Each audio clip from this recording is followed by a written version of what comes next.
Selamat datang kembali di channel YouTube Kisah Para Leluhur Nusantara. Pada kesempatan ini kami hendak mengkisahkan tentang mengenal sosok Ki Jurumertani. Ki Ageng Jurumertani mempunyai nama kecil R. Abdurrahman. Beliau adalah cucu dari Ki Ageng Selo, yang juga cucu buyut dari Sunan Giri. Ki Jurumertani adalah murid dari Ki Ageng Selo, dan juga murid Sunan Kalijaga.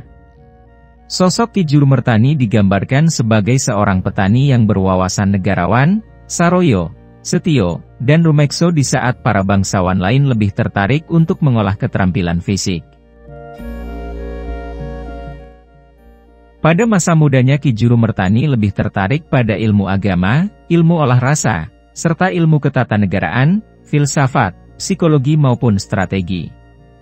Meskipun demikian, Ki Jurumertani adalah seorang guru yang adem, sederhana, bijaksana dan tidak ambisius akan kekuasaan. Beliau dikenal sebagai sosok yang bisa menahan emosi dan bisa mengendalikan diri.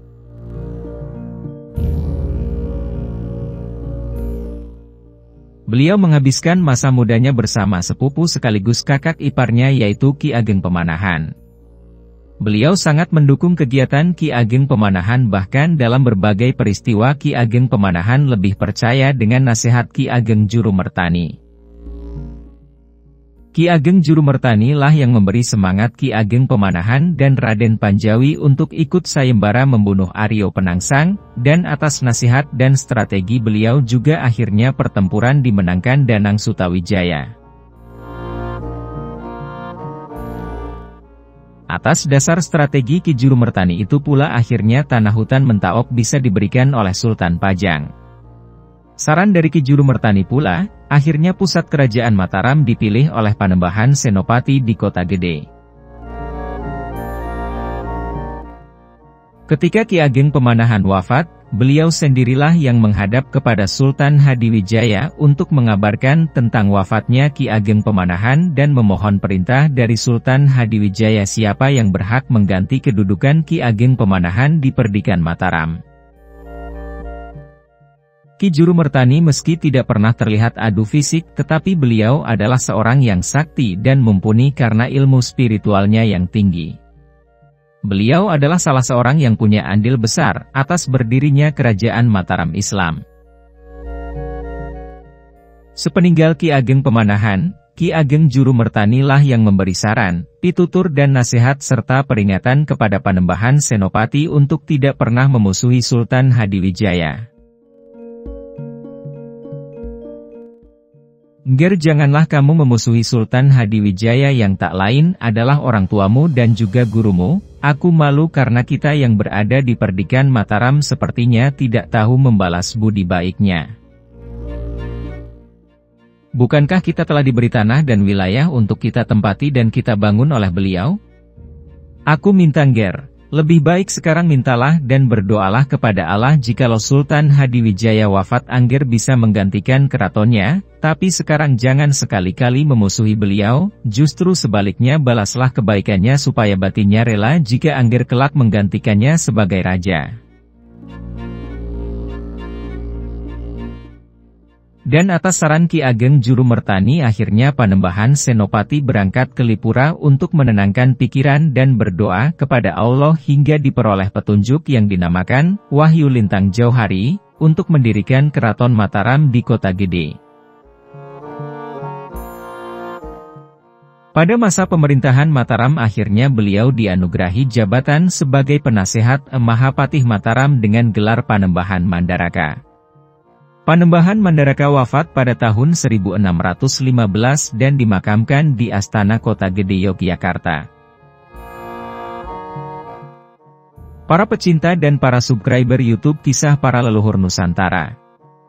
Inilah silsilah Ki Ageng Jurumertani. Syekh Maulana Ishaq atau lebih dikenal dengan nama Syekh Wali Lanang dari negeri Baghdad, ketika di tanah Jawa menikah dengan Dewi Sekardadu, seorang putri dari Raja Siung Laut dari negeri Blambangan. Dari pernikahan tersebut menurunkan seorang anak laki-laki yang kelak menjadi raja di Giri Gajah Kedaton dengan gelar Prabu Satmoto, atau lebih dikenal dengan nama Sunan Giri I. Kemudian Sunan Giri I menikah dengan Nyai Ageng Ratu, putri dari Sunan Ampel Denta. Dari hasil pernikahan tersebut menurunkan seorang putra yang bernama Sunan Giri Dalem atau Kanjeng Sunan Giri Kidul atau Sunan Giri II. Kemudian Sunan Giri Dalem menikah dengan putri Sunan Mojogung II dari Gunung Jati, dan menurunkan putra-putri sebagai berikut. 1. Sunan Giri Prapen atau lebih dikenal dengan nama Sunan Ratu Giri III. 2. Pangeran Songep Ingsobo atau Pangeran Made Pandanliter lebih dikenal dengan nama Panembahan Kawis Gua, atau lebih dikenal dengan nama Panembahan Pakeringan. 3. Panembahan Agung Suroboyo. 4. Ratu Ayu Gede Ingsawo. Para pecinta dan para subscriber YouTube Kisah Para Leluhur Nusantara. Pangeran Songep Ingsobo atau Panembahan Kawis Guo atau Panembahan Pakeringan kemudian menikah dengan Roro Janten, putri Ki Ageng Selo dari garwa putri Ki Ageng Sobo dan menurunkan 1. Nyi Ageng Sabinah, yang kemudian menikah dengan Ki Ageng Pemanahan bergelar Nyi Ageng Mataram. 2. Ki Ageng Jurumertani atau Panembahan Mondoroko. 3. Nyai Ageng Manggar. 4. Nyai Ageng Lawah. Dari pernikahan Ki Ageng Jurumertani dengan putri Ki Ageng Jakaria Ngalim Dahu, akhirnya memiliki putra. 1. Pangeran Manduranagoro, yang akhirnya menjadi Patih Mataram pada masa Sultan Agung dengan gelar Adipati Pangeran Manduranagoro selama 2 tahun menikah dengan R.R. Sobrah putri Ki Ageng Pemananahan. 2. Pangeran Juruwiroprobo menikah dengan putri Ki Ageng Nitik Surohadi Projo. 3. Pangeran Jurumayem atau Pangeran Jurukiting, pada masa Sultan Agung mendapat gelar Panembahan Jurumayem. Pangeran Jurukiting menikah dengan putri Panembahan Juminah dengan Ratu Mas Adi, menurunkan Surotani. 4. Raden Ayu Ronggowongso Hadiprojo menikah dengan Adipati Batang Raden Ronggowongso Hadiprojo I. Para pecinta dan para subscriber YouTube Kisah Para Leluhur Nusantara, kiranya cukup sekian dulu. Silahkan ikuti kisah-kisah selanjutnya di waktu dan jam yang sama, dengan cara klik subscribe dan juga loncengnya, agar Anda selalu mendapatkan notifikasi jika channel YouTube ini mengupload video kisah terbaru.